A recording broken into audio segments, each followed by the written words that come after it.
गरीब भाई की अमीर बहन।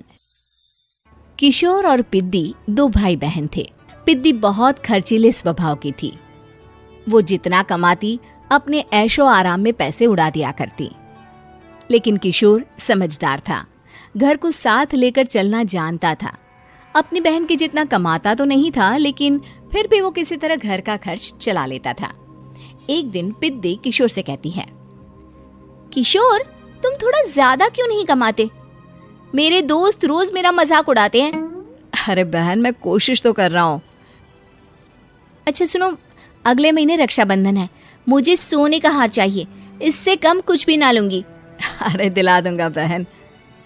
किशोर को पूरी रात नींद नहीं आती। उसके दिमाग में बस ये चल रहा था कि उसकी माली हालत इतनी बिगड़ चुकी है, अब वो सोने का हार कहाँ से लाएगा।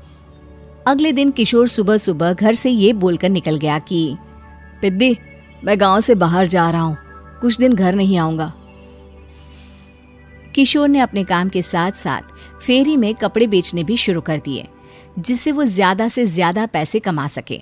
रात में वो एक बिल्डिंग की चौकीदारी भी करने लगा। अपने काम से थोड़ा बहुत समय निकालकर बस कुछ घंटे की नींद ले पाता था। और कब वो कुछ दिन एक महीने में बदल गए और रक्षाबंधन भी आ गया, पता ही नहीं चला। लेकिन किशोर अभी तक घर वापस नहीं लौटा। जहां वो काम करता था, पिद्दी के नाम का गुल्लक रखा हुआ था।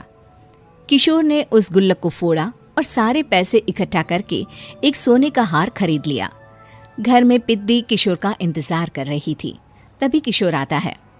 कहाँ चले गए थे? 4 दिन का कहा था और 1 महीने से पता नहीं कहाँ गायब हो गए थे। मैंने बस एक हार मांगा था और तुमने तो घर ही छोड़ दिया। अरे मुझे थोड़ा काम मिल गया था। कुछ नहीं, सब समझती हूँ, बहाने थे तुम्हारे। अपनी बहन के लिए इतना भी नहीं कर सकते, कैसे भाई हो? चलो यहाँ बैठो, राखी बांधती हूँ। पिद्दी ने किशोर को राखी बांधी। वैसे ही किशोर ने अपनी बहन के हाथ में सोने का हार रख दिया। उसकी खुशी का कोई ठिकाना नहीं था। वो मिठाई खिलाए बिना ही नेकलेस लेकर चली गई और शीशे के सामने अपने गले में हार रखकर देखने लगी। किशोर ने लड्डू उठाया और खुद ही खा लिया। ऐसे कई साल गुजर गए। एक दिन पिद्दी की नौकरी छूट गई। अब वो पूरी तरह किशोर पर डिपेंड हो गई थी। आए दिन किशोर को अपने महंगे महंगे शौक गिनाकर उससे पैसे मांगा करती थी। किशोर, कुछ पैसे देना, मुझे पार्लर जाना है। किशोर बिना कुछ बोले उसे पैसे दे देता। ये क्या, 500? अरे इतने में तो मुझे पार्लर में एंट्री मिलेगी बस। अच्छा, देता हूँ ना ज्यादा। अरे कैसे भाई हो, अपनी बहन के लिए इतना भी नहीं कर सकते। किशोर ने जेब से 2000 का नोट निकाला और उसे दे दिया। किशोर गरीबी में रह लेता था, लेकिन अपनी बहन को कभी कोई कमी नहीं होने देता था।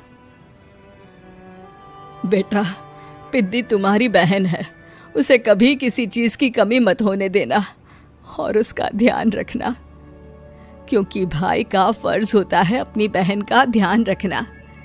किशोर ने माँ की कही ये बात हमेशा के लिए याद कर ली थी। शायद माँ की इसी बात की वजह से किशोर पिद्दी की हर जिद पूरी करता चला आ रहा था।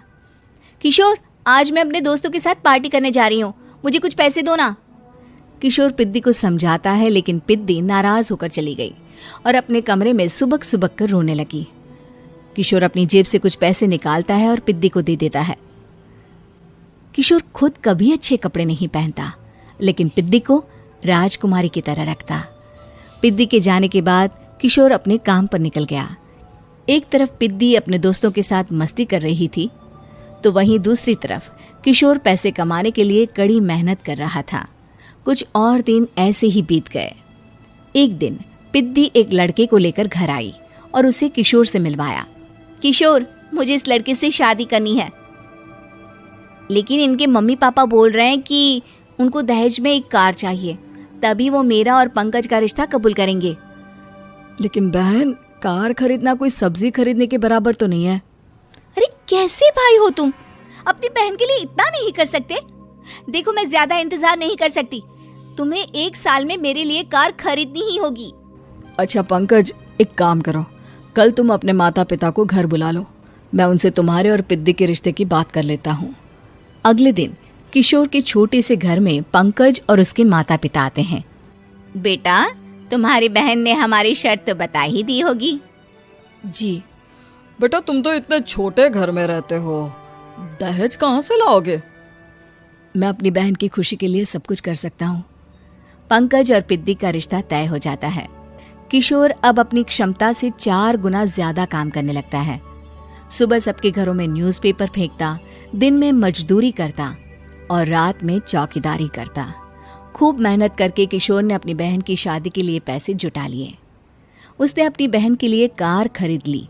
जब वो पिद्दी के ससुराल वालों से मिलने गया तो उन्होंने किशोर से और पैसों की मांग की।